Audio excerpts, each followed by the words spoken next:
I am Dr. Velu Narayanan alias Rishi Narayanan on behalf of Siddha's Life Orientation Society. Today is a remarkable day which is called as Bhogi by the Tamil civilization. In Punjab, this is called as Lohri.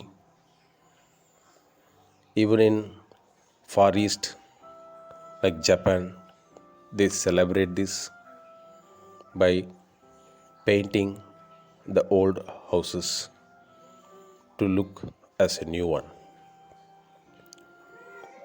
This day is dedicated to Indra, ancient god of the Tamil civilization. This Indra is the lord of the divine beings in heaven.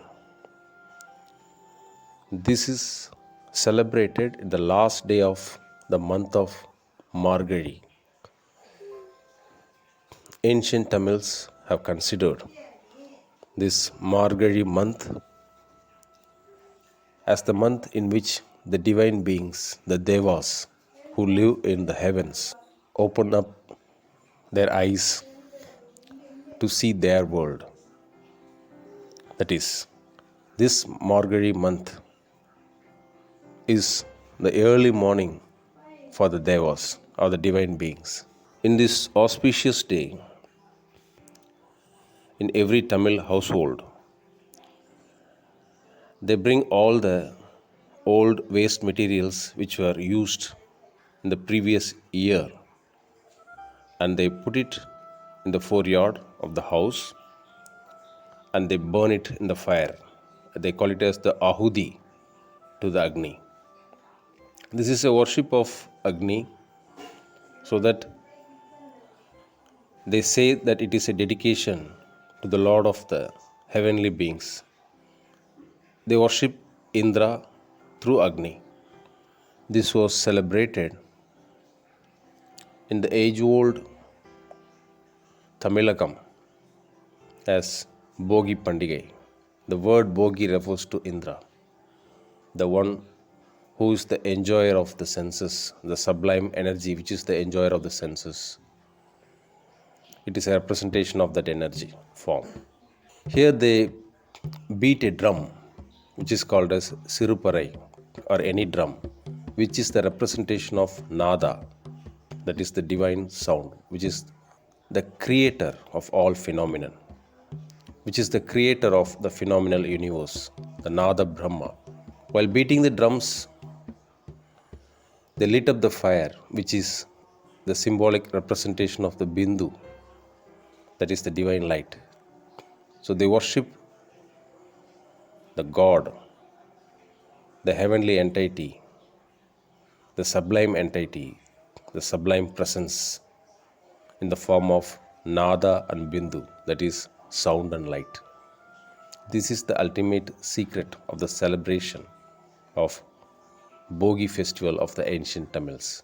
This Bhogi celebration was created by sage Agastya right from the time of the second Sangam. This second Sangam age saw the downfall of city of Dwaraka and Indus Valley civilization before 10,000 years. Sage Agastya Muni bought 18 clans of Velirs and Aruvalars from the Indus Valley civilization area and Dwaraka down to south to cultivate the lands here, and they were called as Kudi Velirs and Aruvalars. They belonged to the Naga clan. Hence, the ancient Tamilagam was called as Aravu Nadu, that is the land of the Nagas. Sri Krishna belongs to this clan, and the ancient Naga clan was the worshipper of the Gundalini serpent, the inner serpent, hence the name the Nagas. Sage Agastya was the person who was the one and only to create and establish the ancient Velir civilization as Tamil civilization down south. He met Murugan atop of Podigai hills and learnt the divine Tamil from him.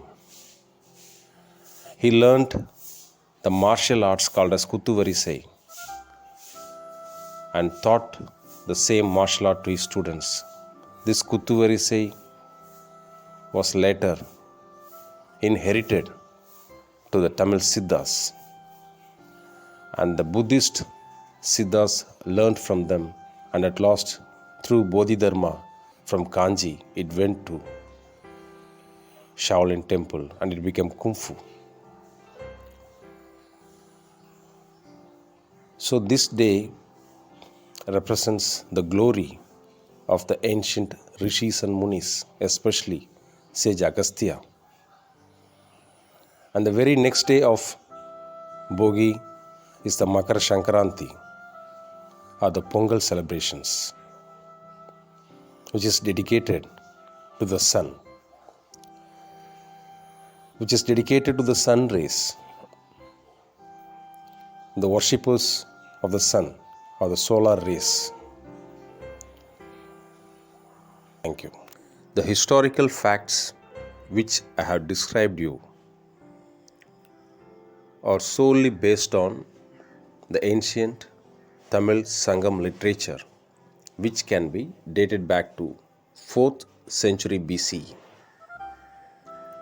So the ancient Tamil Sangam literature clearly mentions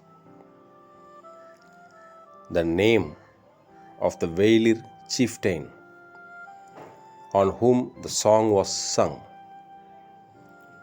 His name was Irungo Vel.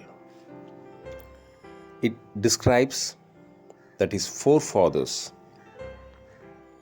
before 49 generations, lived in Dwaraka in fortified cities. And it also clearly mentions sage Agastya as Sambhu Muni, since the Sambhu is the name given to sage Agastya. And it also says that sage Agastya, during the time of Nedu Mudi Annal, who may be probably Krishna or forefather of Krishna, bought 18 clans of Velirs and 18 clans of Velir chieftains along with the Aruvalars down to south. These Velir people and Aruvalar clans, they cultivated the southern part of India. They were the one who brought the paddy, rice, sugarcane, and all sorts of cultivation and 64 art forms. They were the forerunners of Chera, Chola, Pandya and Pallava dynasty. And all these chieftains were called as Velir chieftains, and they had matrimonial relationship with Cheras, Cholas, Pandyas and Pallavas. Siddha's Way of Life Orientation Society, Dr. Vel Narayanan. Thank you.